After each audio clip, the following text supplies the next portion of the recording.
Oh.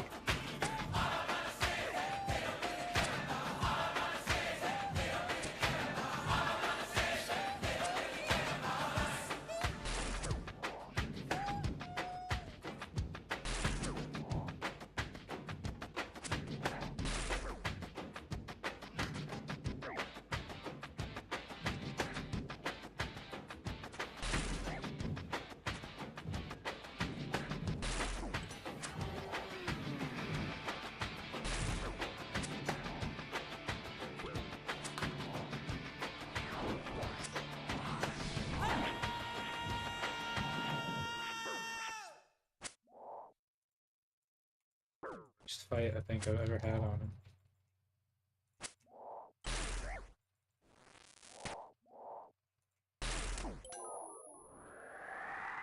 My God, it took forever.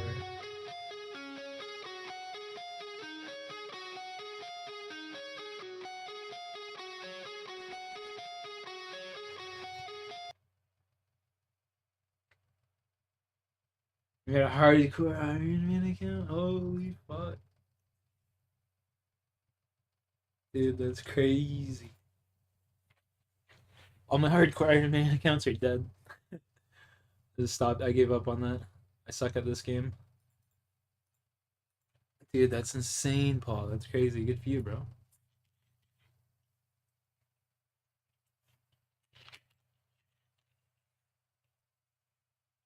Bro, I'm addicted to like drinking recently.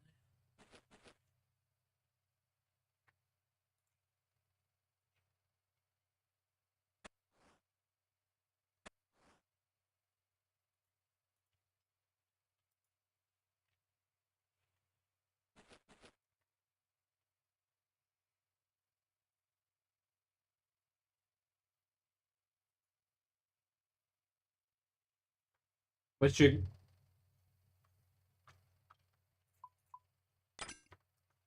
What's your goal for the account?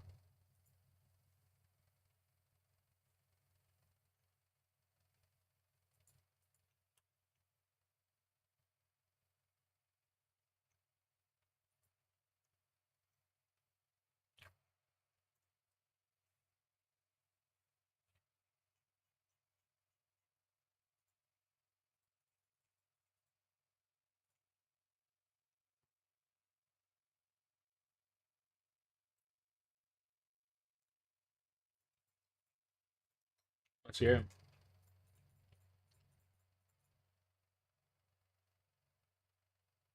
Yo, rank 1 with any boss.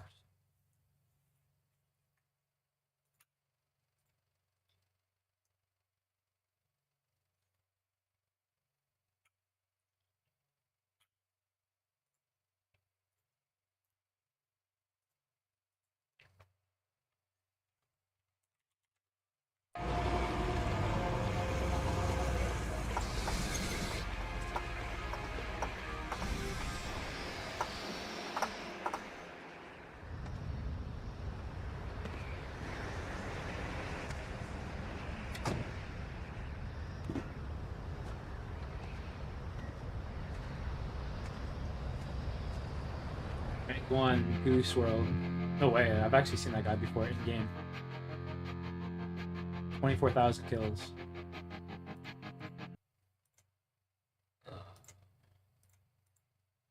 Rank 1, Volcano, 12,000.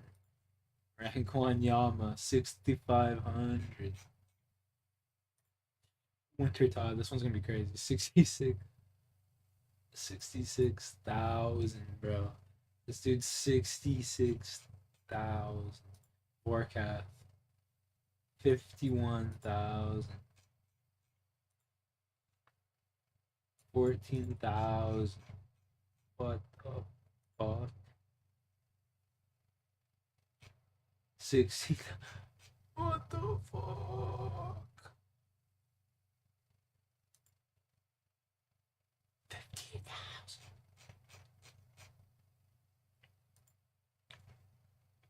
726. Okay, that's reasonable. That's still pretty nuts though.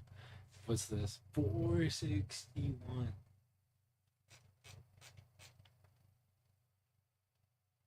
Tombs of a Mask expert.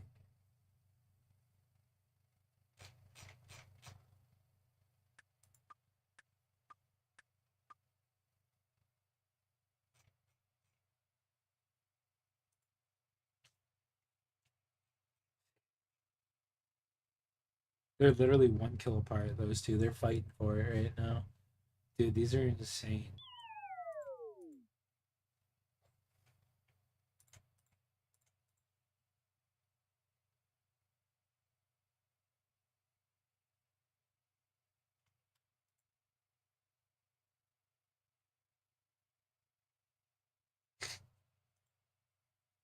Hey, Stop, love the show. Any advice on how to use condoms more often? A lot of times I'll go on dates on apps and meet some cool people. One thing leads to another, and we're to get to it. I just fuck without using a condom, even though like I'll buy condoms, dude? even like have them on the nightstand before things get going. I know all the risks. Like the worst part about this is I'm a ER doctor, so I fucking see like the repercussions of What are you STIs. talking about, I know the risks involved, but just for whatever reason, when it comes down to game time, I just fucking go for it raw. Whatever reason, I don't because know it's why. awesome. Statistics like pull-out methods only. Coitus interruptus is a scientific term that has a 22% fail rate. And that, not to mention like the STI risks. But yeah, like 22% fail rate. What beforehand. information I'll are like you have looking them for from out. us? But Look, bug chasing isn't embraced enough as a concept. It doesn't have to be just for HIV anymore. You're an ER doctor. Get them all, my Catch friend. chlamydia, little sif. Pokemon Go, but for fucking STDs. Huh, hepatitis. Interesting. in the heat of the moment, just go for it. And yeah, any advice on how to change my behavior? Yeah, go to nerd school, What? brother. What are you talking about? Change your behavior. Are these randoms or are these your girlfriend? I think they're randoms. I think they're random. He's talking about the Also, apps and Put a Every fucking woman- condom on. Every woman just lets you raw her. That's kind of Yeah. nuts. Doctor. Like that, Yeah, that's the load doctor. bearing. That's true. That's the women be like, he knows what he's doing. He's not going to do Also, something it's like stupid. he gets me pregnant. Fuck it. Yeah, right. I got a doctor. I get benefits the rest of my life. Yeah. It's going to be awesome. Yeah, dude. I mean, I don't know what the fuck to tell you. You gotta use a condom. I mean, you're a doctor. You seem like a high IQ moron. You're a One of those fucking people who doctor. just, What the like, fuck does do you A high IQ moron. want stupid from us, shit in idiot? spite of all the information. I hope you get a fucking STD, honestly. Yeah. Or even worse, the worst STD of all, a child. And nowhere in this is like, hey, maybe find someone you like. Yeah. How do I keep Fuck using someone twice. Yeah. Yeah, after a certain point, it's okay to not use a condom if you know somebody and you both agree on it. But yeah, dude, I don't know what advice you want. You're a doctor. Well, you put it on the head and then you roll it downward. Make Yes. sure it's the right side. Don't. Now, is it annoying because raw pussy feels so much better? Of course it's annoying. But that's life. I feel like if you're a doctor and you don't like know why you should use a condom or break this habit, it's like, do you legit have like some kind of crazy sex addiction or something? Do you need to like seek counseling? Because this is crazy to be a doctor and like almost exclusively like fuck raw. It sounds like, even to the point where like he gets the condoms ready on the nightstand before he fucks. It's like, I don't think he has. it feels like compulsive. Doctors Pussy are fucking feels stupid, good. man. Pussy feels good is what it comes down to. It's We're not like, I going to mean- make pussy not feel good. Yeah, there's nothing we say can is do. gonna change. There's nothing we can do that's going to change that fact. Oh, it actually feels the same. Elevating it to some kind of compulsion, I think, is too much. He just does. It's like he just does something that rocks. That's dangerous. That might be adjacent to like gambling addiction type behaviors. I guess. you know? And listen, I'm not saying it's not rooted. Obviously, I guess it's rooted in psychology, but it's not rooted in like. It's the way it's like. Yeah, sometimes I have to stop eating ice cream. Sometimes I Yeah. have to stop having an extra slice of pizza. That's what rawing a stranger It's crazy is. to have to tell someone who went to 7 years of school to be like, grow the fuck up. Yeah, You know, exactly. There's just like, come on, dude. We all, in a perfect world, in Eden, there's no condoms. In Utopia, there's no fucking condoms. Any of advice course. on how to change my behavior? I don't know, buddy. Try being less Italian. You gotta just listen, man. And look, I'll even relax the thing where it's like you hook up with somebody a couple times, and it's like even if you're not, you know, if you know them, maybe you could throw. She has an IUD. Maybe you don't need a condom. You've Yeah, both been exactly. tested. Exactly. You've talked about it. You're comfortable with it. Sure, All right. that's different, but not you just meet raw dog someone. Yeah, it's like, you know, and also it doesn't really count. If you're wearing a condom, that's not a body. That doesn't count, dude. I wonder if he does get away with it just because he is a doctor. He's probably handsome. He's a doctor. I could see that like working in my brain if I was like still out there. Oh, you'd be a fucking slam piece. Are you kidding me? I have a theory that People would be nutting in you left and right, and not even paying for half. They'd be paying for maybe your Uber to the abortion clinic if you're lucky. You would be a fucking. You'd be going pig, Dutch on Plan B. Dude, are you kidding me? Elvis would have that good. People would not be able to stay That away. gushy pussy. Whap Eldis is the guy. Oh fuck! All right, Dude, Fuck I this have a guy. theory that all doctors have 105 IQ. They're just a little bit smarter than the average motherfucker, and they think they're geniuses, and they Yeah. wind up. They're dumb enough to be able to study for long periods of time without getting distracted, and then they just become fucking doctors because it's a fancy title. Well, I just think I don't. Yeah, I mean, I don't even think they're a little smarter than the average person. I think a lot of them. I think they just follow the exact trend lines as every person. Yeah, Where it's like some of them are fucking dumb, dude. yeah. They listen to Imagine Dragons. Yeah, this guy. Yeah, Becomes doctors. absolutely, absolutely. And this guy's not lucky. You might find some pussy that's radioactive. I think that's them. That's good.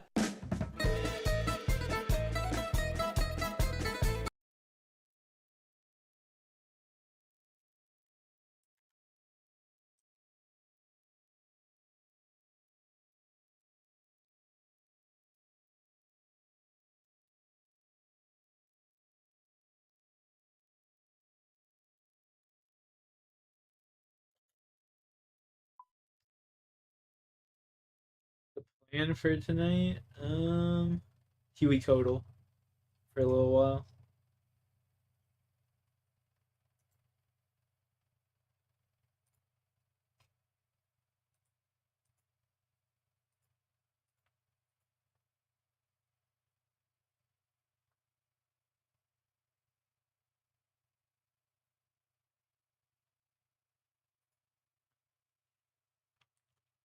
My daughter's over for the weekend, so I can't stay up too late.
Yeah, Huey's chill as fuck, dude.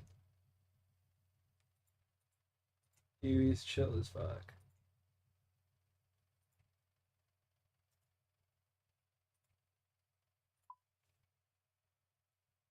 This tab's 4.3 mil. Following.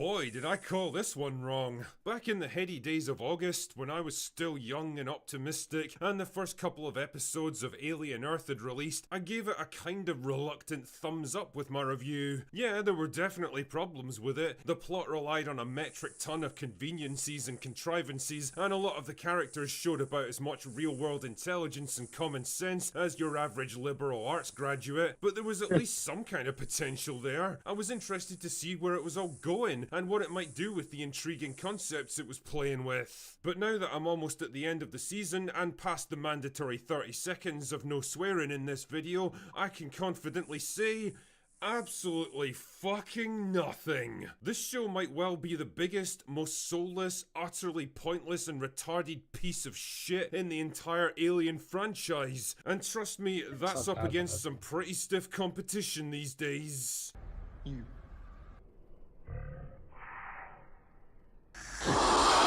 Every new episode was like a descent even deeper into the crushing depths of madness and despair. I don't think I've ever seen anything quite like it.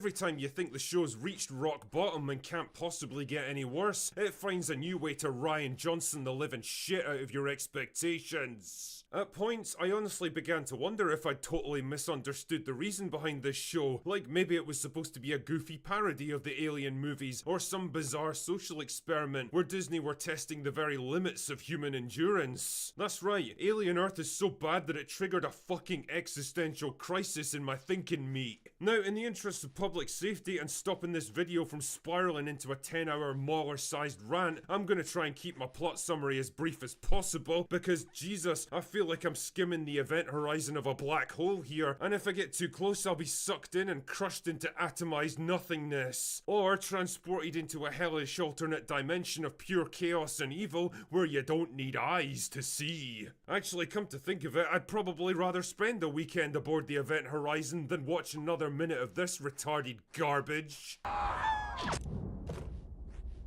We're leaving. Anyway, I've put it off long enough, let's get this over with. The show follows Wendy and her bunch of mentally deficient friends who were once terminally ill children that have now been downloaded into android bodies by Boy Cavalier, the owner of a mega corporation called Prodigy. Because he's a child prodigy. Do you get it? Do you get what the script is trying to tell you yet?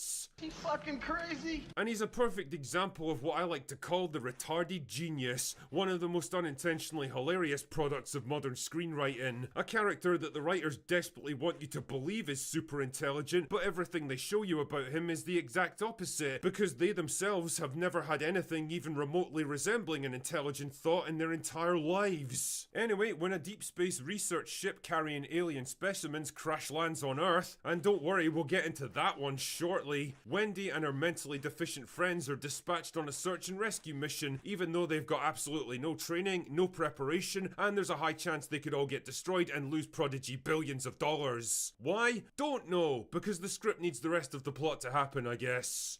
Did IQs just drop sharply while I was away? Yes, Ripley, they really did.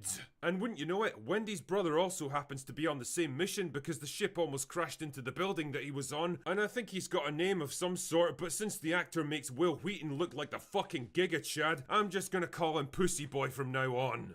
Good idea. So Wendy rescues Pussy Boy from the xenomorph, because Disney, and they bring samples of the aliens back to retarded genius on the island of Dr. Moreau so that he can experiment on them, and Wendy learns to communicate with the xenomorph somehow because that's the thing you can definitely do. But oh no, one of the crew from the ship threatens one of Wendy's mentally deficient friends into infecting an innocent scientist with a facehugger so that they can smuggle him off and get a sample of the xenomorph, but then it explodes out of him before they can get him to the pickup point, but for some reason they drag his dead body along there anyway. Like, what fucking use is that supposed to be? Ah, who cares? Meanwhile, Wendy turns against retarded genius for the crime of erasing part of her friend's memory to stop her from going insane. Yeah, sure, okay. Also, there's no diplomatic way of saying this, and even if there was, I probably wouldn't do it because I'm a total dick. But let's be honest, her friend is without doubt one of the most aesthetically upsetting individuals I've seen outside of Bella Ramsey. She looks like Sydney Sweeney got stung in the face by a swarm of bees and went into anaphylactic shock. I mean, Jesus, this is prestige TV we're talking about right here. Are you really telling me this is the best you could find? Nah, fuck it. Then Wendy releases the xenomorph, which has become like a pet dog now, so that it can kill everyone in the facility and protect them while she escapes the island with Pussy Boy and Ugly Bitch. Oh god, make it stop! But then Ugly Bitch loses her mind and starts murdering the assault team that was sent to intercept them, and Pussy Boy disables her to stop her from killing more of his friends, and then Wendy starts screaming at him like it was all his fault. You know, making a show like this involves many creative decisions. And honestly, you'd think from the law of averages alone that the creative team behind Alien Earth would have gotten at least some of them right. Apparently not though, which is why I had to keep checking that this wasn't some cunning satire of terrible Alien sequels. I mean, it's so fucking bad, it actually defies all logic that this even got made. Every single character in this show makes the dumbest possible decisions in every situation, from leaving dangerous alien specimens with unknown capabilities alone and unguarded in poorly secured facilities, to allowing unpredictable and highly experimental androids with questionable loyalties to freely roam the island with no way of remotely disabling them and no failsafe measures in place to stop them, to blindly venturing into dangerous environments with no weapons, training or backup. I mean, I could go on and on for hours about how frustrating it is watching complete idiots with every advantage imaginable somehow losing control of the situation because they refuse to make rational judgments. The flashback episode to the doomed spaceship is probably the worst example of this. It's like a rehash of the first Alien movie, except if the crew of the Nostromo actually knew what the alien was ahead of time, had a bunch of weapons and equipment specifically designed to subdue it, but somehow lost anyway because they were complete and total morons. It's so laughably bad, I actually found myself rooting for the xenomorph after a while. And the most vomit-inducingly funny thing about the whole situation is that the showrunners wanted to invite comparisons to Ridley Scott's original, because the ship is basically a carbon copy of the Nostromo, from the interiors to the computers to the uniforms and even the characters. Even the cinematography's trying to mimic his tense, atmospheric look and feel, and if I had to say one solitary good thing about this show, the production designers at least deserve some kind of award for their work because it looks good if nothing else. The problem, as always, is the writing. Whereas the crew of the Nostromo were smart, logical adults doing their best under exceptional circumstances, these guys are like a hyperactive child's idea of adult behaviour. They spurg out at the most inappropriate moments, constantly babbling verbal diarrhea instead of allowing any scene to breathe, fail to anticipate obvious threats and catastrophic security failures, take absolutely no precautions when working with highly dangerous alien organisms, and generally talk and act like Marvel characters transported into the Alien universe.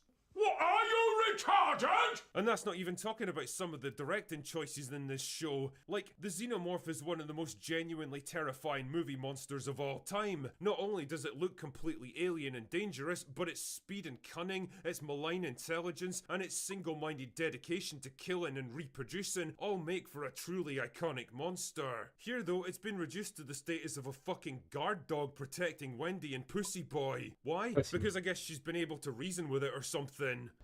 Look how they massacred my boy. Jesus Christ, why would you do this to a poor xenomorph? It's not an organism that you can negotiate with. It's not capable of forming loyalties to creatures that it's got no understanding of or interest in. It sees everything around it as one of two things: a threat that has to be killed or an organism it can use to reproduce with. That's it. Here, it's gone from terrifying to completely laughable, and it's not helped by the decision to shoot it out in broad daylight in the open. I mean, there's a very obvious reason why we only ever got brief glimpses of the xenomorph back in the day, usually in darkness. It's because if you show it out in the open under bright sunlight, the audience is going to see it for what it actually is, a guy in a clumsy looking rubber suit. You know, back when I reviewed episode 1, I talked about the interesting possibilities of downloading human consciousness into android bodies, the moral and spiritual implications for humanity, the world-changing potential of such technology. But none of that ever gets addressed in this show. It's like someone took the premise of a way more interesting and thoughtful sci-fi show, crowbarred it into a dumb as fuck Aliens ripoff, and then called it a day. We once joked on Open Bar that the show would end with some absolutely cliched, shameless message that the xenomorph isn't really evil, it's just another victim, and the real monster here is human capitalistic greeds. And I shit you not, the final episode of this malformed fetus of a show is literally called The Real Monsters. That's it, I'm out. I'm fucking done. This show isn't just an insult to the franchise, it's not just an affront to the legacy of the 1979 original, it is a crime against common sense and human decency. It's a show that actively makes me hate modern TV, that represents the very worst of corporate franchise strip mining. Soulless, brainless, pointless, and ultimately a complete waste of everyone's time. Do yourself a favour and avoid it like LV-426. Anyway, that's all I've got for today. Go away now.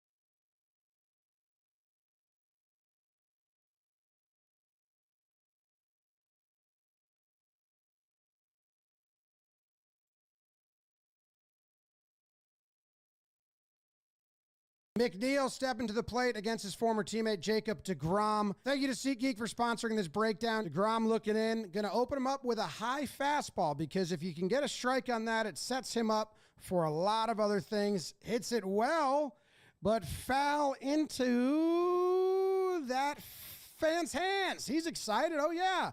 Lefty, righty high five. One of the rarest combinations of high fives. The guy on the right's got his right hand out, and the guy on his left has left hand out. So it's kind of like a mirror image high five. They pull it off really well. You see people attempt to do high fives like that, and usually it's awful, but they did it really well. He did it again. Wow, this guy's just doing mirror high fives. That lady gives the right hand, and he gives the left hand. He's always going off hands. That would trip me up, I think. Anyway, now deGrom has the foul ball and the high fastball, so he can have fun and play off of that. And that exactly what it does. Throws the slider, which tunnels perfectly for a long time and then goes down while the fastball went up. Look at that overlay. That's stupid, and that sucks, and that's why he's really good. Now, McNeil, he's got a torpedo bat. How about that? And that kid got a ball. Look at that kid right behind him. He's asking for the ball. I didn't notice this while I was editing it. He's asking for the ball behind McNeil's head, and the ball boy or whoever it is gets it to him. Perfect. Fans having fun. Give it to the kid to your left. He's way smaller and younger. 0-2. You don't have to. You can keep the ball. I'm kind of out on demanding people share balls with kids. You should, but you don't have to. 0-2. McNeil, high fastball. He went high. He went low. He went up again. He took it for a ball, and then he goes low again. So he's just doing that same dance. But this time, McNeil's on him. 2-2 pitch.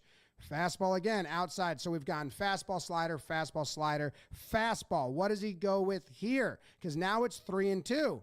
Is he going to put the slider, the bottom of the zone? You know what I would call? I would call for a fastball bottom of the zone. He hasn't done that yet. McNeil got the fastball trained high. Maybe you'll freeze him with the fastball low. I genuinely, at this point, I edited this a couple days ago. I don't remember what he throws, but I know it leads to funny stuff. He shook. Okay, shakes, and then he says yes. Fake shakes or real shakes? Let's see. Looking in, got the petted eyes, just staring down. Oh, yeah, I forgot. McNeil hits the catcher in the head with his bat. Look at that. On the follows through, he just whacks the catcher, Heim, in the face with his bat. This is my bad, man. Obviously, No one else's fault but yours. You just hit the catcher in the face with your bat on the backswing. Smiling about it. My bad, man. Okay. Yeah. So then here's the 3-2 pitch, and he did go fastball to the zone. No! I genuinely forgot that was the call. But me and Jonah Heim, same page. McNeil doesn't like it. He thinks it was a ball. He goes, no! God damn it! Not even close. No way! That screaming no way just reminds me of Austin Powers when Dr. Evil gets the globe lowered on his head and then the meteor hits him in the nuts. He goes, no way! And that's kind of what McNeil delivered. No way! It's good. Just can't believe it. He got ejected. He did not see that he got ejected, but Mendy comes out. Umpire says, it's not down. You know, get out. He says, are you shitting me? Are you fucking kidding me? He does not know he's been ejected. Umpire fixes his pants or whatever that was, puts his mask back on like a badass. Umpires, this is actually part of their training. You got to put the mask on like as if there's sound effects.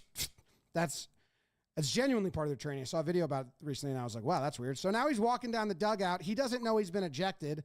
He just thinks it's a bad call. He's looking for support amongst his teammates. It wasn't really a bad call, I don't think. And then he goes, oh, my God, that's horrible. And then they say, you got ejected. And look at his face. He goes, what? They don't show it any more than this. But, yeah, he didn't know he got ejected. Look at his eyebrows go up. Fucking what? But, yeah, umpire. Hell of an ump stance and call. Just right away. And then as he ran away, I think that's in there. Let's see. Obviously the box and the glove tell you a lot, but like, I don't think that's that egregious of a call. You know, maybe it crosses.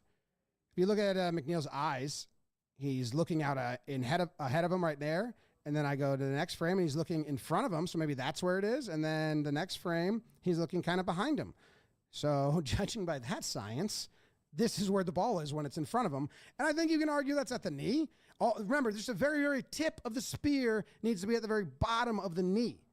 If you did like a Venn diagram and it was like just the lines of the circles connected, that means strike. So I think that's a good call. I think it's a good freak out by McNeil too, but he did throw the bat, then he threw the helmet, and the umpire, look, right away, they cut away from this too, but just right away, he's going to eject him right there. It cuts away from it, but he's gone. Thank you to SeatGeek for sponsoring this breakdown.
Risky. Okay.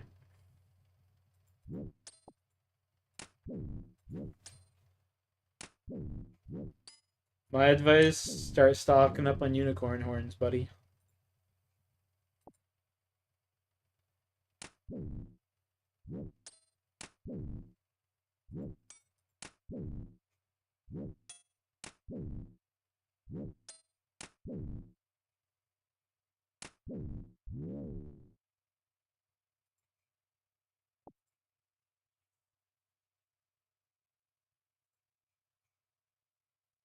That's my early game advice to you.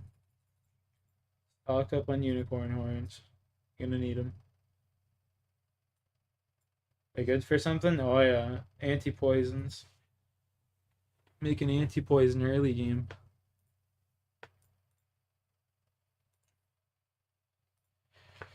Anti-poison Marental and a ground unicorn horn. You want to get your herblore up as fast as possible. Like, look. You don't get extended super anti-fires until 98. Divine super combat 97. Extended anti-venom. You don't even get anti-venom until like anti-venom at 94. You know what I mean? Or 87, sorry. 87. Like, shit. Shit's crazy.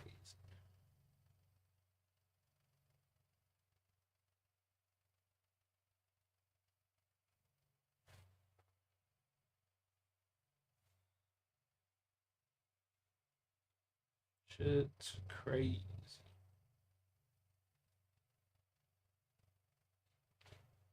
Limbo.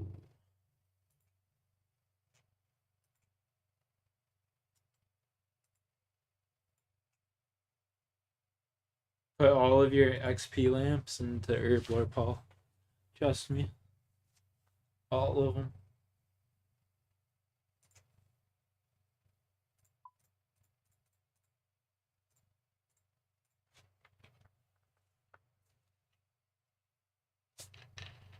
You know the mindset of a man. Yeah, it's fun though once you get the hang of it. The hardest part's like just getting stuff accumulated early game. Once you start getting shit like seeds and stuff, you're chilling. Do lots of quests. Do lots of quests.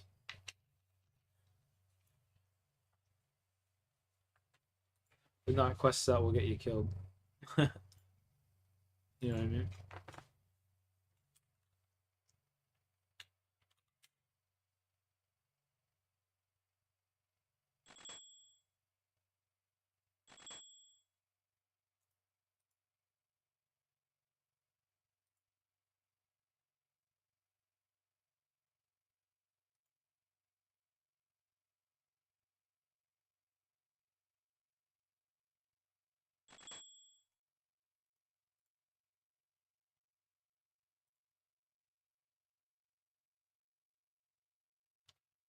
I just gotta reach your goal. Yeah, exactly. I just got 10,000 XP lamp. Put it straight in the herblore. Chink. Right in the herblore. Chunk it.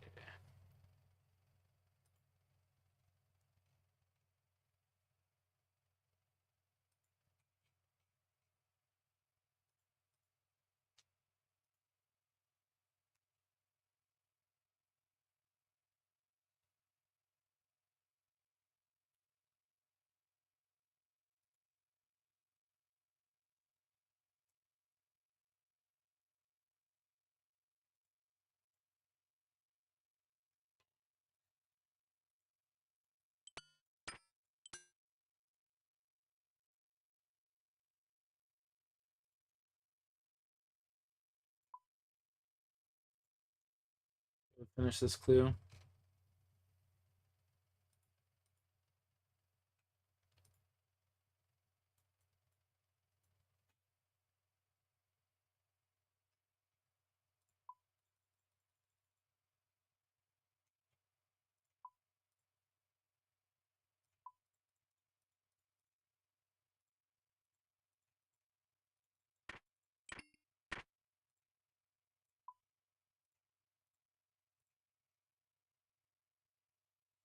How was my day? It's pretty good. My daughter's sleeping over. That's why I'm kind of like whispering, you know? My daughter's sleeping over for the weekend. So, it's pretty good. Pretty good.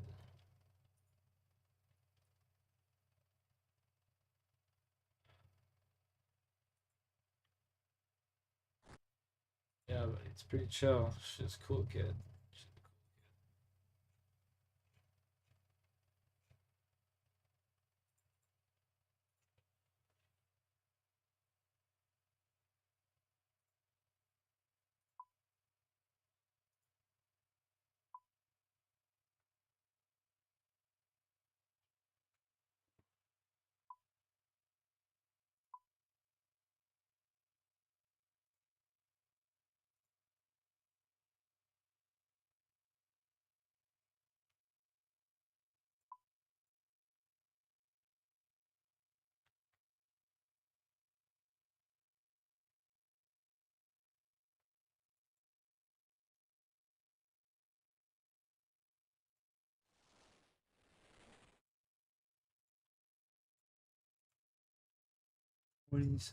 Fuck. What the fuck? Dude, this kid is a fucking loser. Holy shit.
Jeez.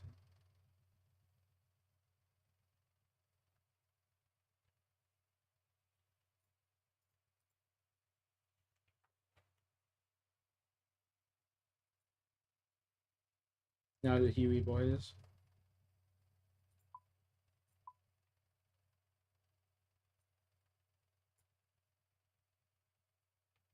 The Hewitts.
Go get some ice cream. There's some ice cream downstairs for me. I'll go get that shit.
Get sandwich.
Wait in a second.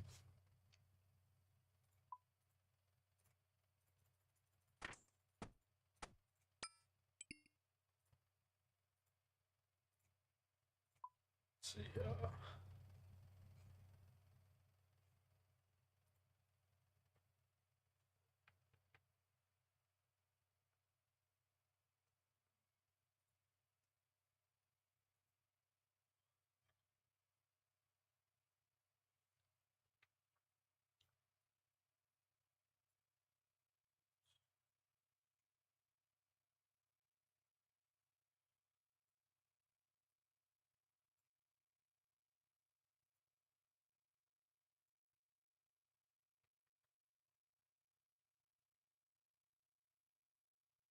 I've had 92 Ranor seeds. 265 Lantidimes. 147 Abno. Like, I've got so many seeds from you.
I've been soba master 25 years.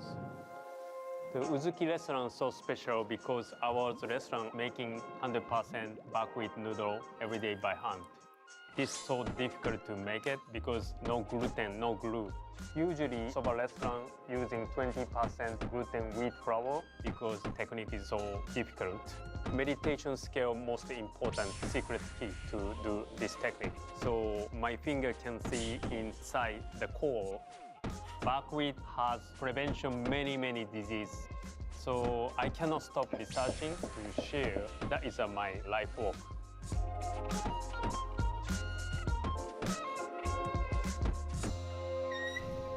Hi, my name is Shuichi Kotani. This is my restaurant Uzuki. Please follow me. This is a cafe as our waiting area. This is our restaurant. This design is inspired from the 19th century Brooklyn Greenpoint mixed with Japanese traditional soba restaurant. Our concept like a meditation spot, not only restaurant. Let's start, let's go.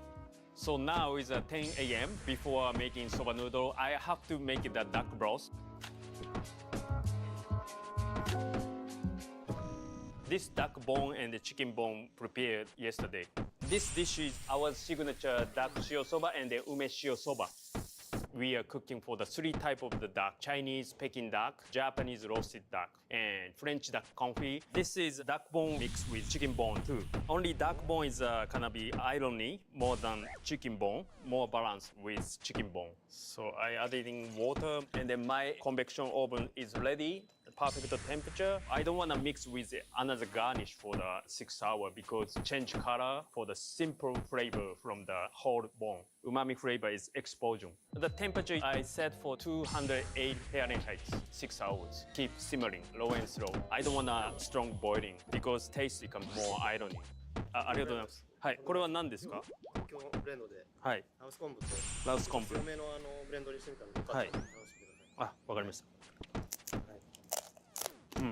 Is duck broth is combined with dashi from these ingredients. This is everything I want to check for the portfolio for the umami broth. I'm using 4 kinds of sardine and with premium kombu. He grind all of the ingredients for the duck shio soba. Just 2 spoons, then mix for the complete our duck broth. So I want to check the balance with him before grind it. Some season is more salty, some season more bitter. So I have to check and control.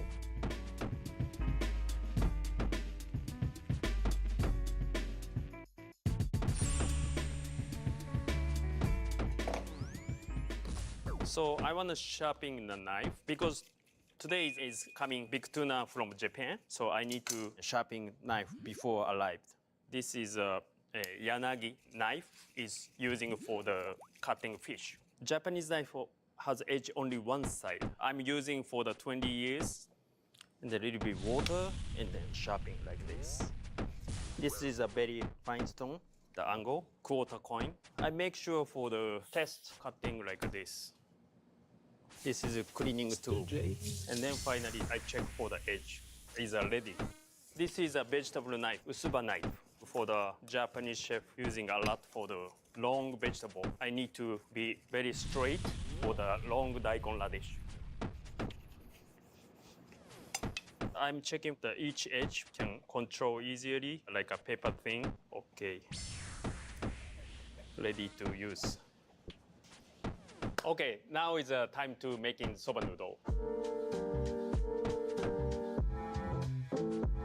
Now I wanna go to the meditation room. This is a meditation space for making the soba tea before started. This is a binchotang inside, the charcoal, filter water, power water. This is a roasted buckwheat making tea. Protein, vitamin. Buckwheat is natural medicine. So after the meditation, I can focus more making the dough because technique is so difficult. Matcha ceremony is easy to melt into the water. This flavor is suddenly making for the meditation very quick. Deep breath.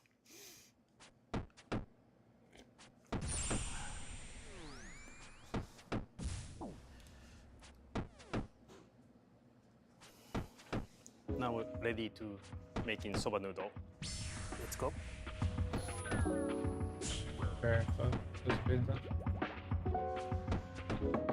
This is a kneaded bowl we call the kibachi. Very special urushi coating. Urushi is a protection for the bacteria. This is I'm using for the over 10 years. This is a samui, real Japanese chef coat. Like looks like a denim. So very flexible to movement. It's a very simple material. And then this is most important.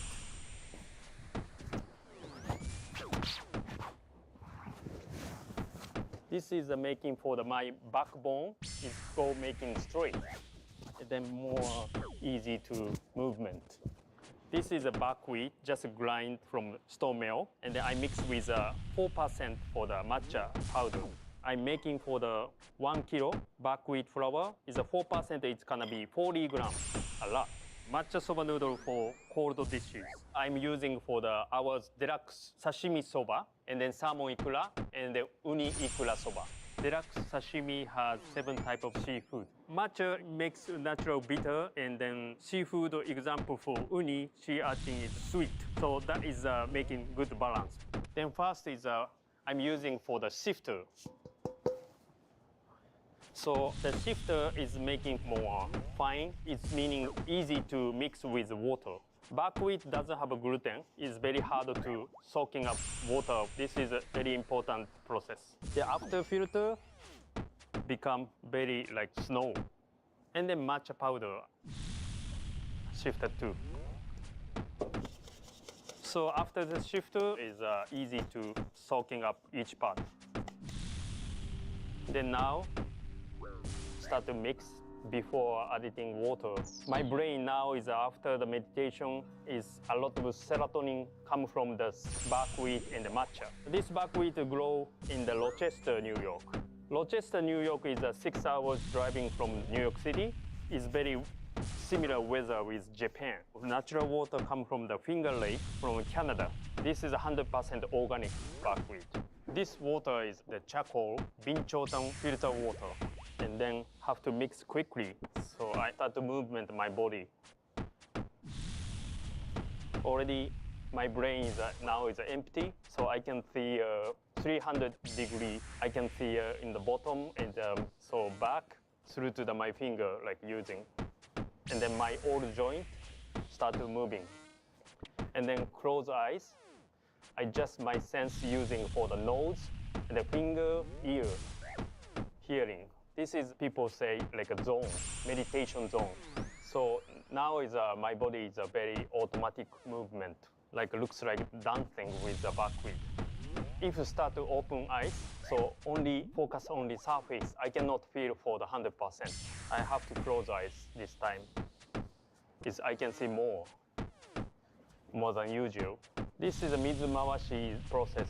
Mizu is a water. Mawashi is like a rolling. This is a mizu mawashi. So my brain now is very happiness, like alive. More water.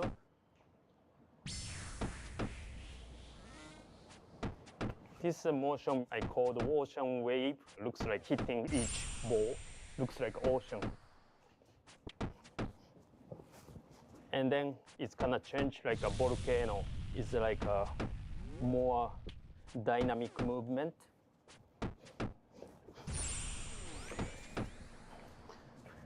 I can feel it's very good now. The dough is ready. I can feel, I can touch. The texture is similar like my ear, like this. So I have to waiting for the good timing. Now is perfect. Making a one dough. This is a kone. Kone is a kneading process. I want to see inside more deeply. So I have to spread 2 balls. This is my technique, original technique. So used to be people needing 1 dough. So my style is spread 2 dough. Its texture is more become amazing.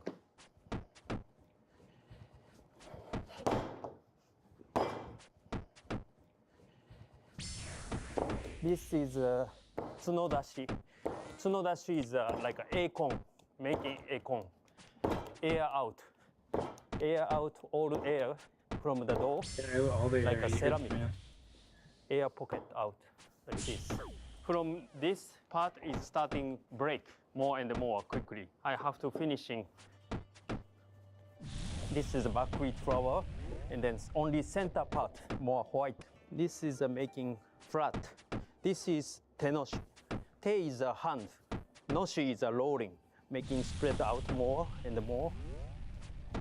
Then start to using a rolling pin. This is kokutan, very heavy rolling pin.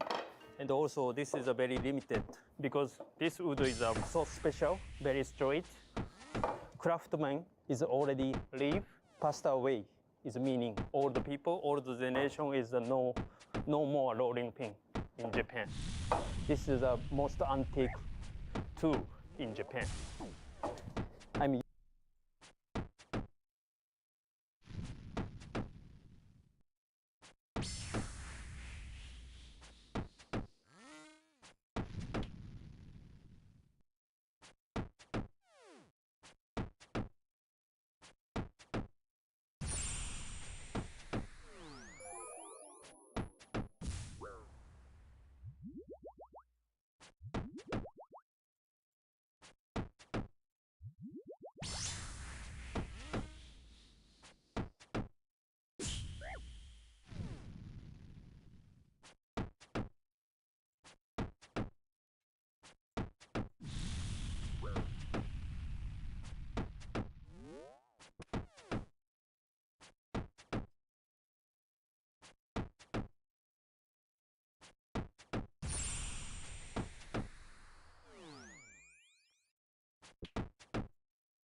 Dogan is a restaurant redefining what it means to eat a fine dining meal.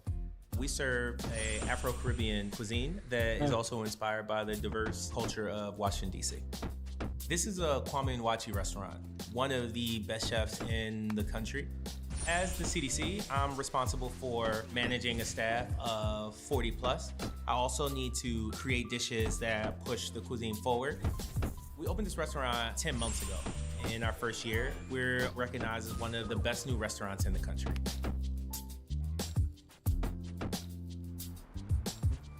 Welcome to the Salamander Hotel. We are headed into Dogan. Amazing lobby. What's good, y'all? It's Chef Martel. I'm CDC here at Dogon in Washington, D.C. It's 11 a.m. I gotta go meet with the team. Follow me. Tonight, we're gonna do about 200, 210 covers, which is an average for the restaurant. Open kitchen concept. You can see everything the cooks are doing. You can hear me yelling from the back of the dining room. I have to run downstairs and meet with the team so we get this day started off well. So we're in the production kitchen right now. This is where all our bases, all our sauces get started.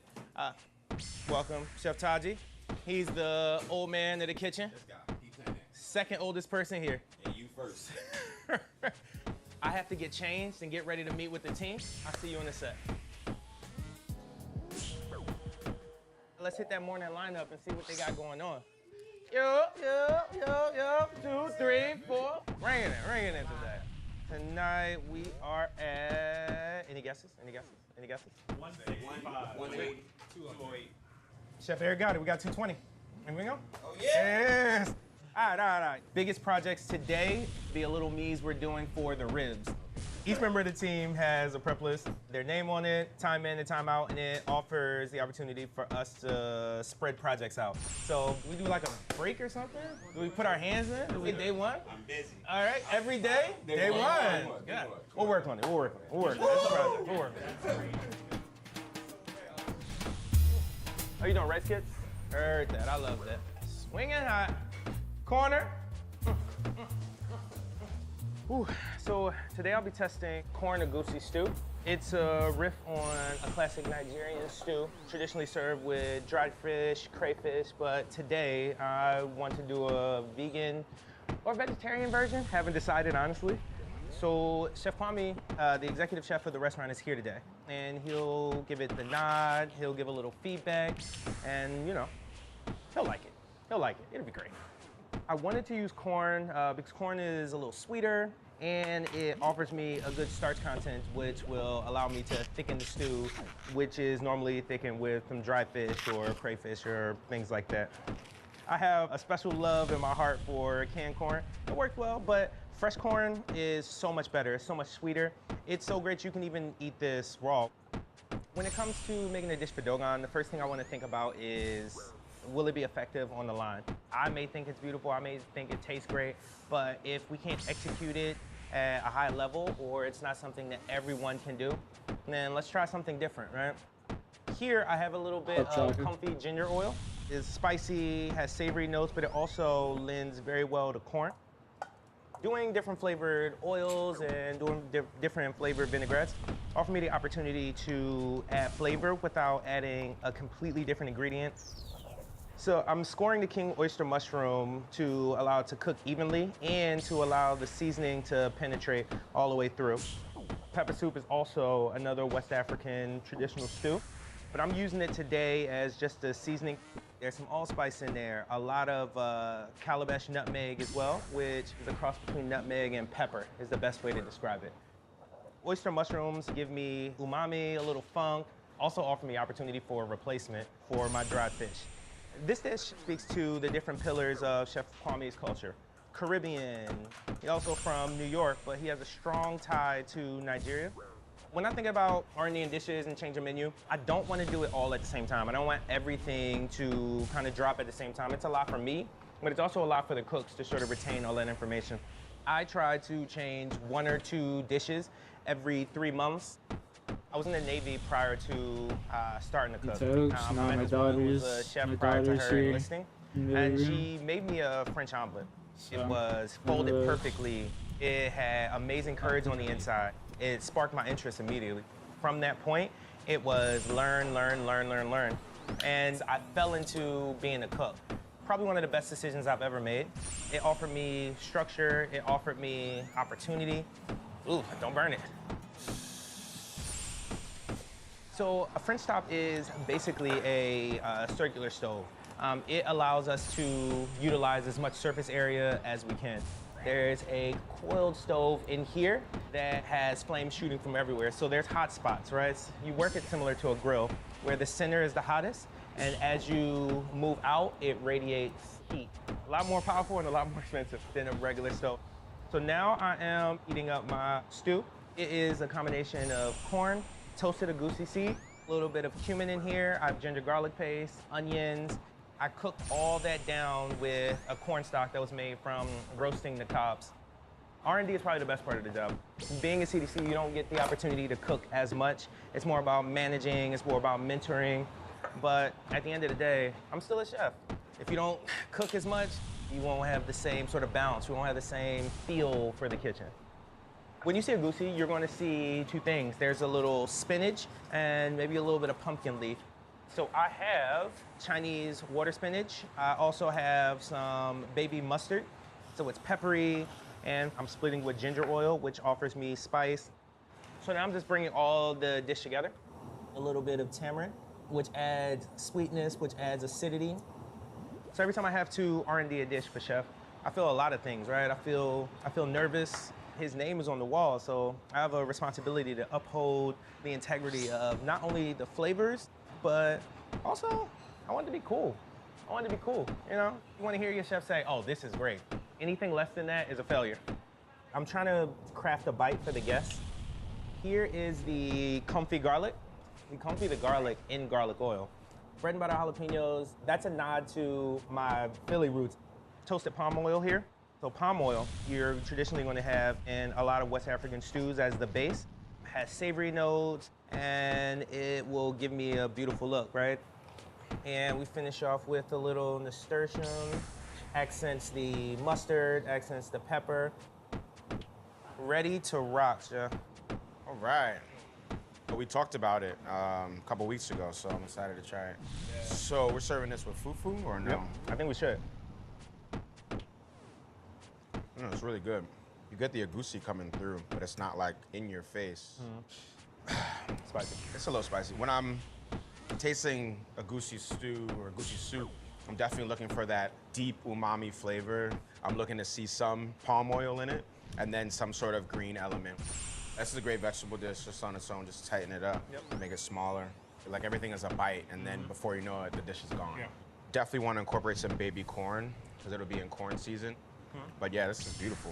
It's really good. Yeah. So Dogon is a celebration of the cultures that make DC special. It tells its own story of the Dogon tribe from Mali, and a descendant of that being Benjamin Banneker, who created the borders of DC. We try to tell the story of all the cultures within these quadrants. So we'll run this dish about 2 or 3 more times before we actually make it on the menu. I think the bare bones of the dish is right there. Now it's time to work on that terrine for the Ben's Bowl. Here we go. So here is the confit lamb. It's marinated with a little bit of curry and green seasoning, and then confit and lamb fat, some garlic, some thyme, got some bay leaf in there, a little ginger. Next to me is the lamb terrine king. This is a 2-man job. I'm gonna hold the bowl, and then I'm gonna let the professionals profession. Lamb fat still allows us to impart flavor, and it allows us to reutilize a byproduct that we would normally just throw away. We decide to drop it into the mixing bowl, and we mix it so that the fat and the meat is distributed evenly. Pulling up. Now we step back, and I let the youth do all the hard work. A huge part of the job of a CDC is less about the cooking and more about the training and the mentoring, and also overseeing. So you're only gonna pulse it a few times just to get it shredded out. Thank you, Chef. This is a dish inspired by the late husband of Virginia Ali. She is the founder and owner of Ben's Chili Bowl. It's like a DC staple. He was Trinidadian. So this dish starts off with a Trinidadian base of green seasoning and curry. Boom. We also want to compress the meat into a nice tight terrine so that it doesn't break apart inside of the fryer. The fat creates the glue. Here is the terrine that we prepped yesterday. Come on now. Thank you. It's nice and firm. So now I am just scoring so that when I cut it, I know every single piece will be the same exact size. The striations of confit meat maintained its color because we cured it, and we also confit it so it doesn't go brown, doesn't go dark. You have some curry notes that you see highlighted through here. But all these white and off-colored pieces, that's all fat. Fat is definitely flavoring here. So when we go to fry this, the fat's just gonna melt inside of it, and when you take that bite, it'll be unctuous. It'll be everything you really want inside of a fried piece of lamb, honestly. I wanted to be a restaurant that people want to treat like a destination and match the aesthetic of Chef Kwame and the food and the legacy that he's creating, but also match the aesthetic of the hotel. The hotel's luxury, the hotel's 5-star. We want to be luxury. We want to be 5 stars. Shoot, if there's a 6-star, I'll take it. I'm gonna let the team finish portioning out the rest of this for service, but we are getting really close to dinner time and I gotta start tasting some of these dishes. Today we're gonna try the hoe cake dish, and that is a 2-part dish. There is the buttered crab with a little house spice, and we also have the plantain hoe cakes, which is one of those sort of last minute hit and misses, trying to figure it out. So Chef Kato, we affectionately call Cake King, King Cakey, Young Cakey, Maestro of Cakes. There's a few names that revolve around cakes. Essentially, this recipe was developed through pancakes. So pancakes is something that I make for my daughters. Pancakes are also how I got my wife as well. So she was a member of the private club. She would come in and have breakfast every single day. And one day I leaned against the wall and reached over and asked, are these the best pancakes you've ever had in your life? And from there she said, will you marry me? Whole story, start to finish. So the last thing you want is a flat hoe cake. And because we add plantain, we have to add a little extra baking soda in order to get that rise that we're looking for. Traditionally, in the South, the cakes were cooked on the actual garden fuel, the hoe. So it will be dropped right into the fire, and they would drop the batter right on top, and that will be used as a side for beans, Hoppin' John, anything like that. So following the tradition, we just wanted a pancake-like vessel for the crab dish. This is Maryland blue crab with garlic, butter, Chef Kwame's mother's house spice recipe. We found that blue crab, for the price point, as well as the flavor and the nod to the area, was a much better product. A little more seasoned. So we'll do lemon, salt in the crab. And then ahi verde, I think is good where it is. Plantain cakes, I think are great. Wait, yes, I would like Twizzlers. And then my favorite, thank you. That's Michael right here, GM, aka my work husband. Now we're about to transition into the sous chef meeting that we have right up front. If I had to do all this by myself, this restaurant would have dropped a while ago. And with that being said, barbecue chicken set was a success. I have a few notes, bitterness in the barbecue spice, and that just came from the pink peppercorns. So we'll drop pink peppercorns in the barbecue spice. How about like people coming in on time, calls and things like that? Same exact. I feel like everybody have been coming in on time. Yeah. We're looking good on the overtime. What is that? Obviously, we got one call out with Jamila pastry, but me and Susanna pretty much knocked out all the bread. Let's have her cure some holes in the rum cakes and then soak them. Yesterday, when Chef was trying it, he noticed that it wasn't as moist. So we'll poke holes in it, we'll drop it, see if that helps out. Poke and soak, perfect. Yeah, poking. HR. Yeah. So besides that, service as usual. Keep everybody set. We'll start rolling and start pushing them now. So by the time we get to like that 4:15, and everybody isn't like running with their head cut off and whatnot. So something in between gentle push and Sparta kick to get them to service. Thank you, Jeff. Thank you, Jeff. Thank you, Jeff. Thank you, Jeff.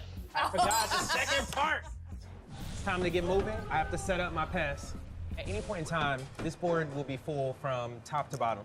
And it's very difficult to read all these tickets and also relay the information to all the cooks. So the Sharpies and the markers allow me to do just that. Blue, that's for chicken. I can now look at the board and go 5 chicken all day because I have 5 blue tacks on the actual tickets. Hey, yo, Chef. Hey, let's get those tasters ready, yo. We taste everything last minute before service, and we go right into service knowing that everything is seasoned right, everything is cooked correctly, and we have exactly what we need for this 220-person service for the night.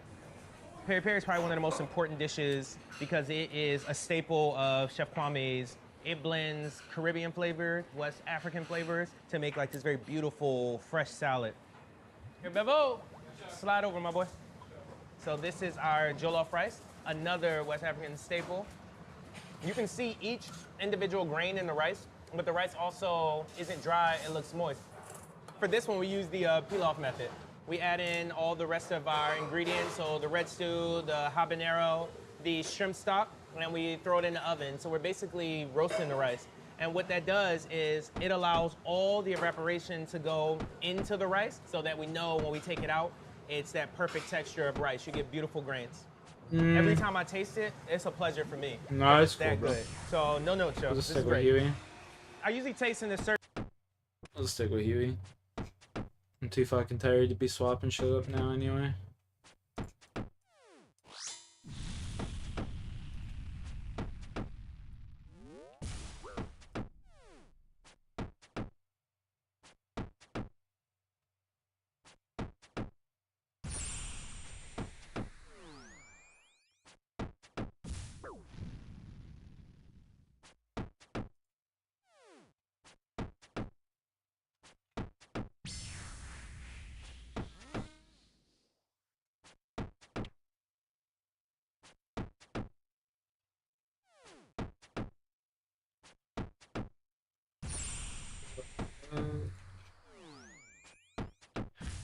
Really?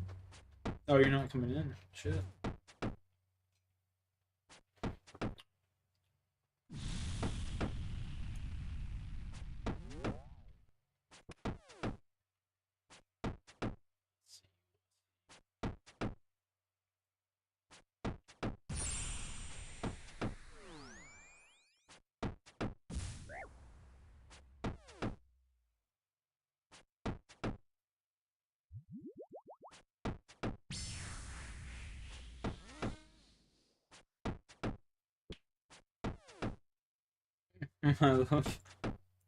Yeah, I'm a believer.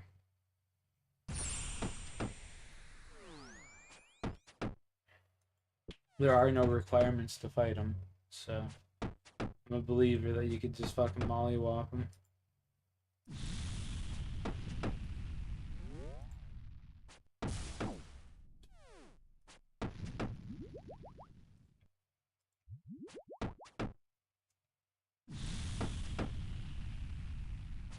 You gotta do some damage to earn rewards, though. You gotta do a specific amount. I don't know the exact amount.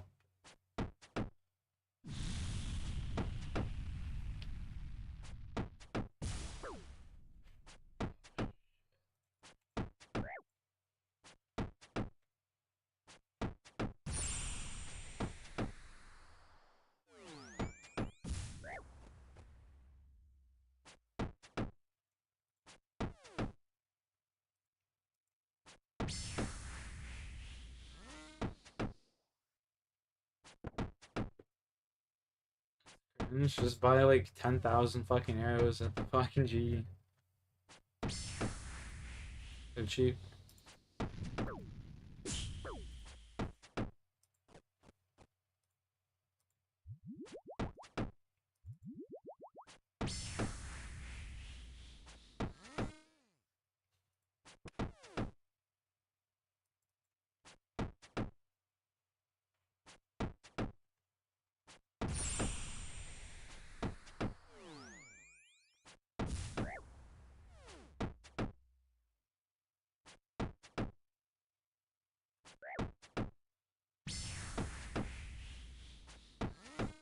Your range level, Jay. I'm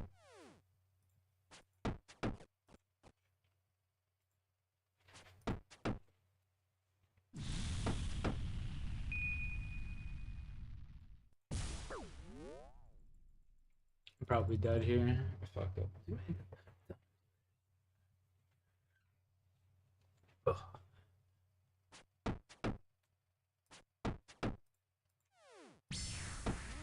You gotta get better arrows. Better arrows, better bow.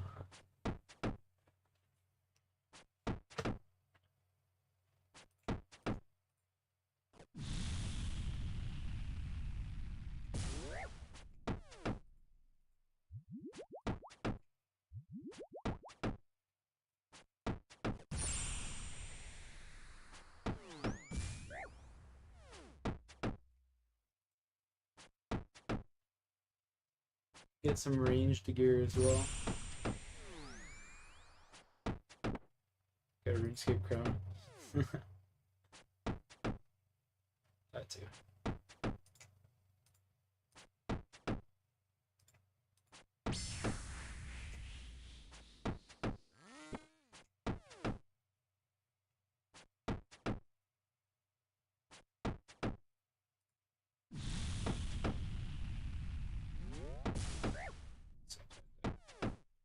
What's up, buddy?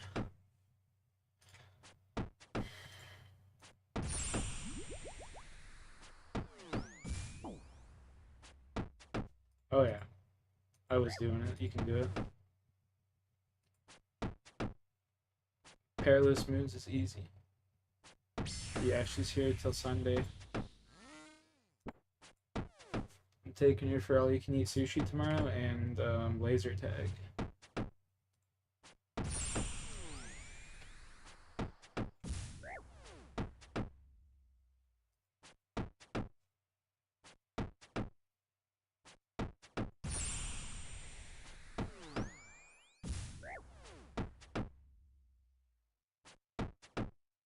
Sounds like a fun day. Oh yeah.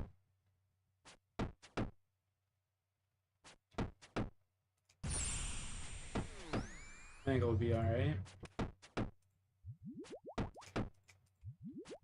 I'm pretty stoked.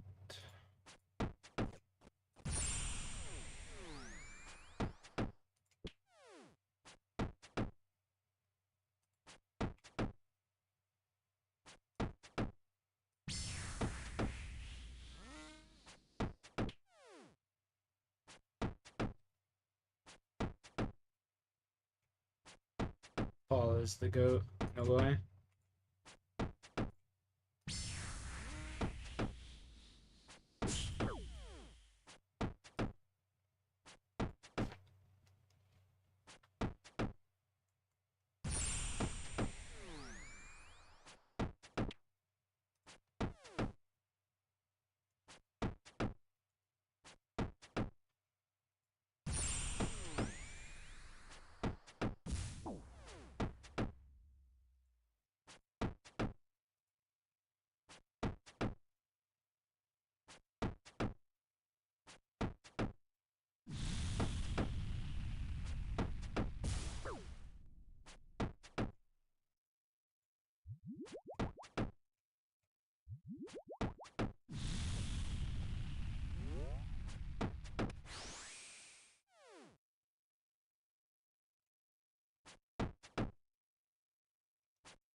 Buffing up here. Subject.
I always liked Maggie. She's super nice.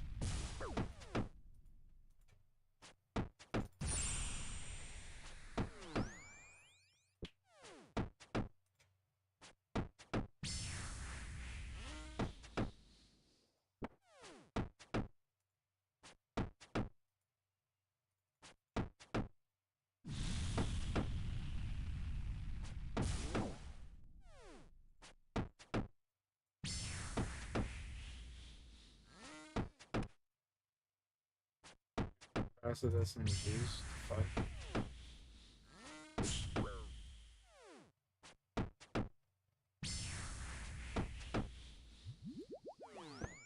Like any weapon? Is it like a perk? Or is it like just built into her kit?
Pistols.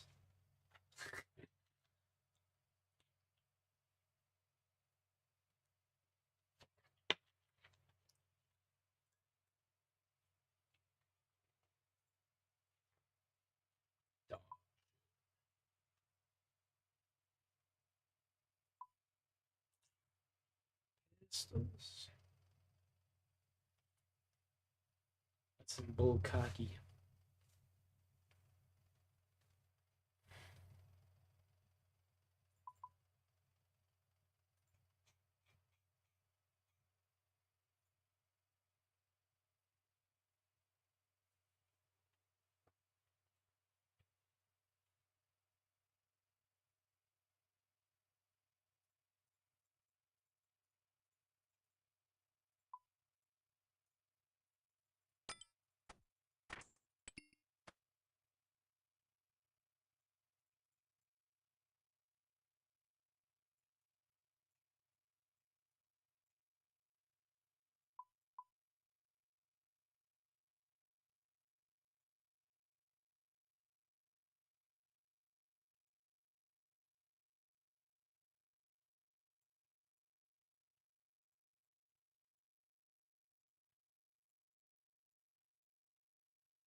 Go. Here goes nothing.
I've done it before. I'm gonna try right now.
Brother.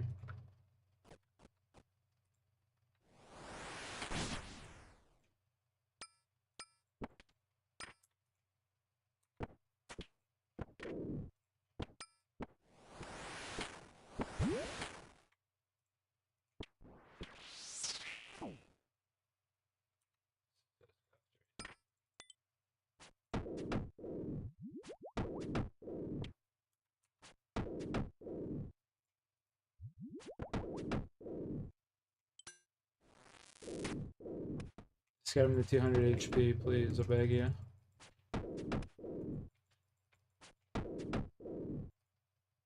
There we go. Oh my god.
Yeah, let's go, baby.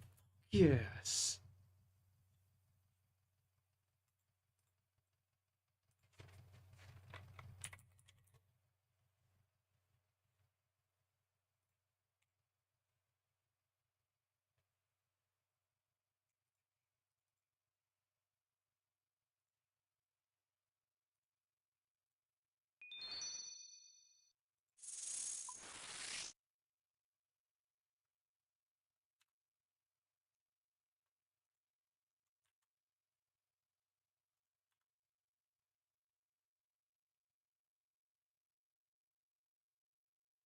Very big.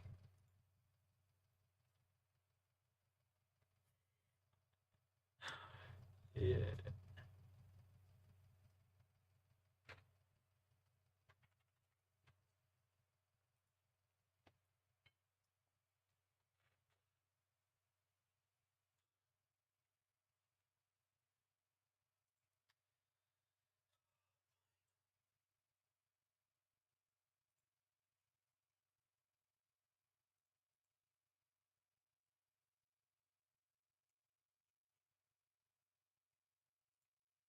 AC 105.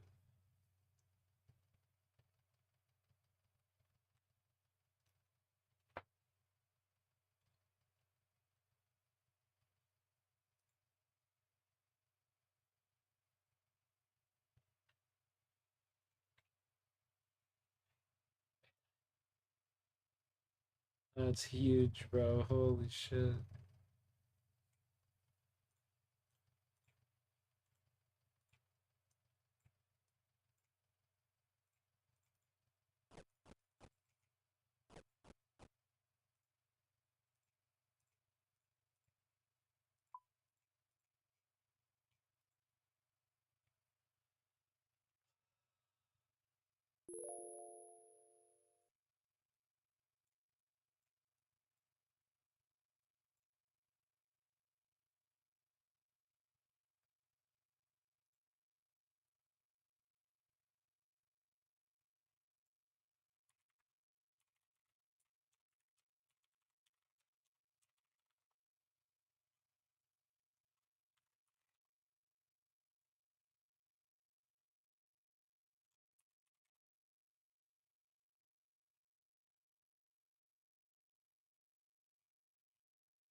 They hit you for 10 each.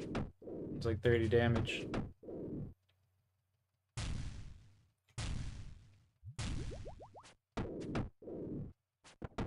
You need like a blood rune spell to kill him. One shot.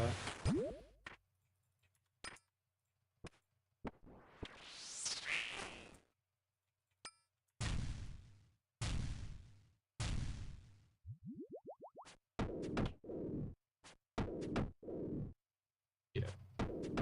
Even through prayer.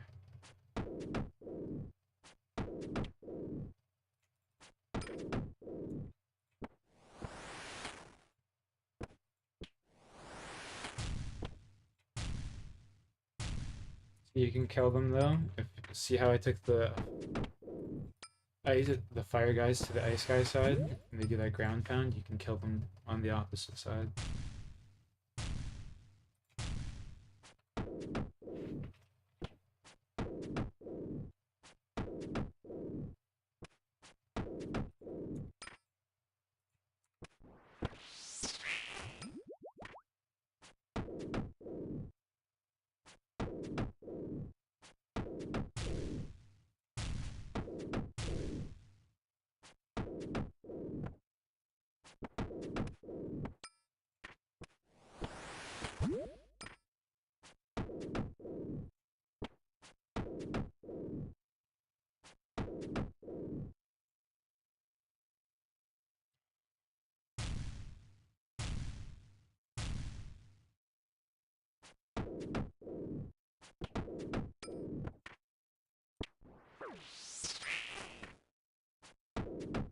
They'll hit you through prayer once you kill one. They do a ground pound.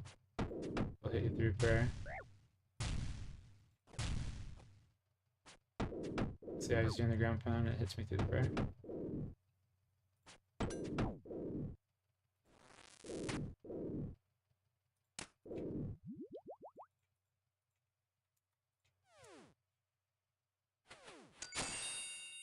Damn. Already.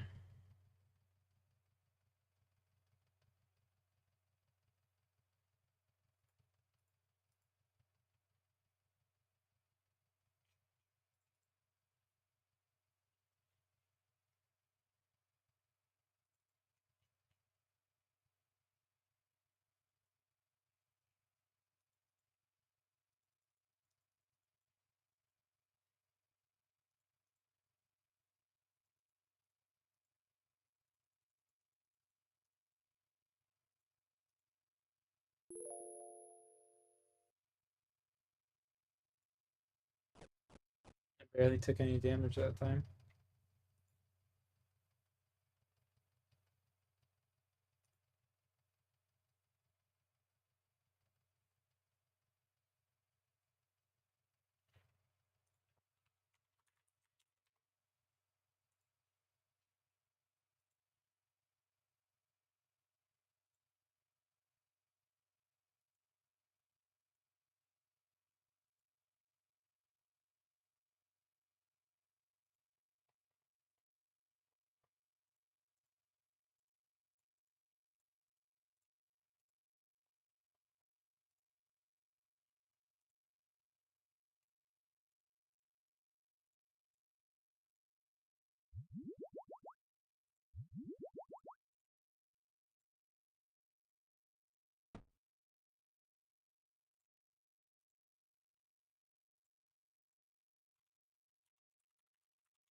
That was exciting, for real.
Oh shit. Pay attention.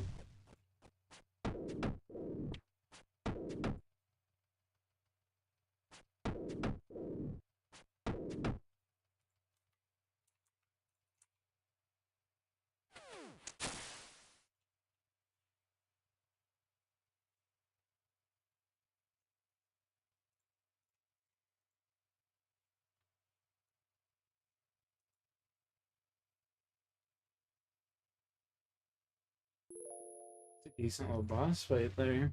I like that. Nice and easy solo.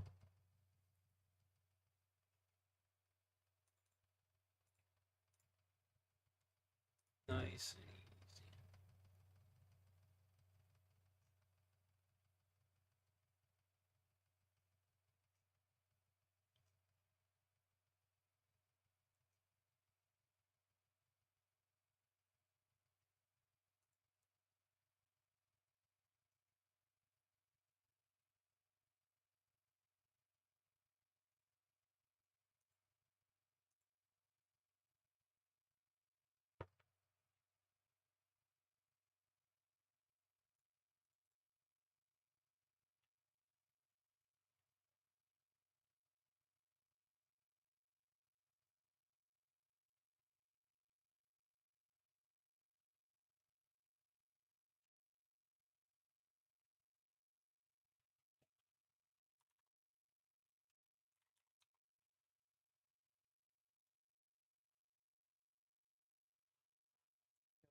To the Ferrex Enclave.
Duo.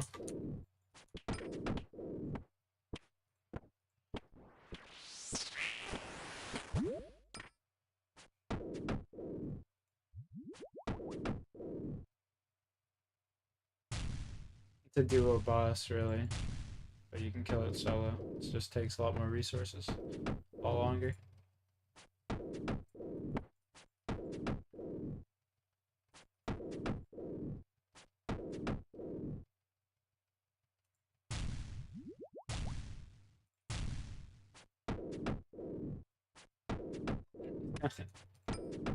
I learned from my buddy, he taught me.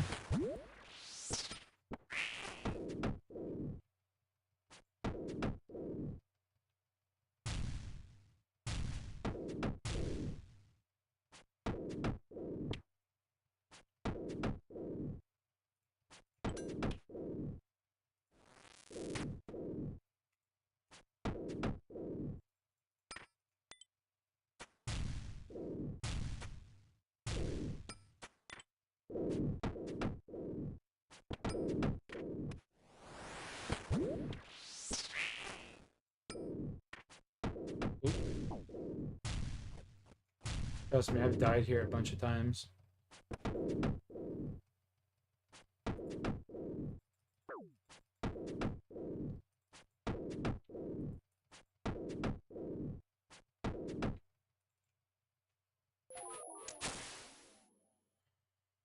Damn.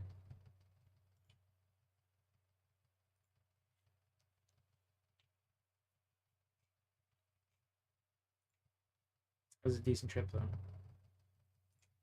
Got 2 KC that time.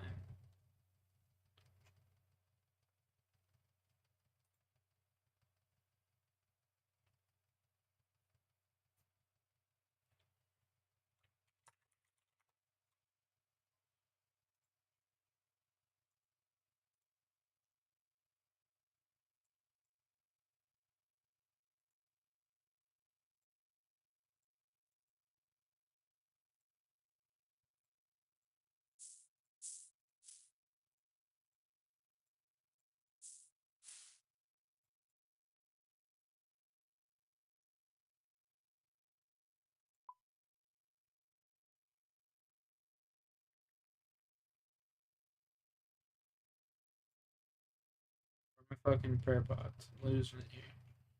Right there.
Yeah. My shit didn't swap. Holy fuck. What a cringe moment right there. Hit him once. There we go.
That was a lot of fun to watch. Yeah, I'll do more tomorrow. I'm just going to do the farm run and then hop off.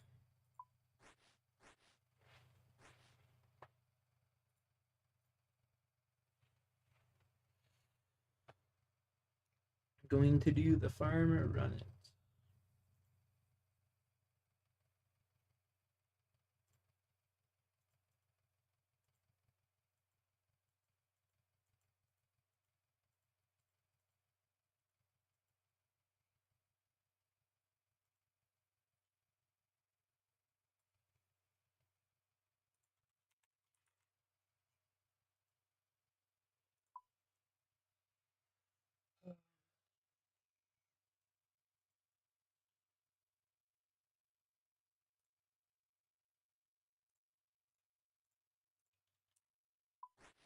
Potions and shit first. Get my air blower out.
1,000 fucking blue scales. Alright. Let's do this here.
YouTube needs to be rewinding the video.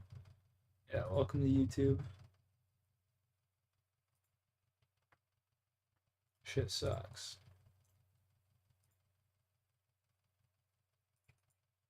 That shit sucks.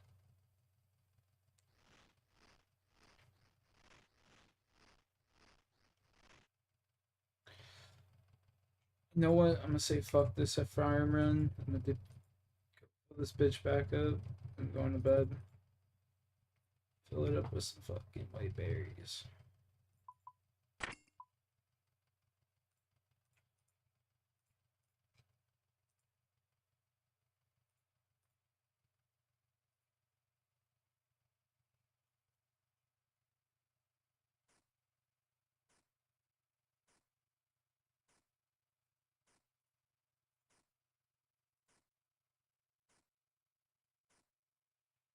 Yeah, I'll be on tomorrow night for sure. You have a good one, Paul Miller. So.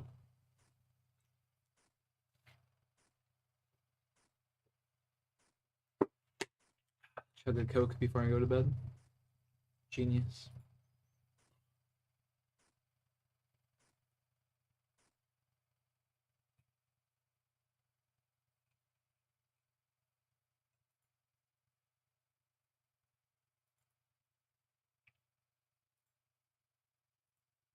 Peace, buddy.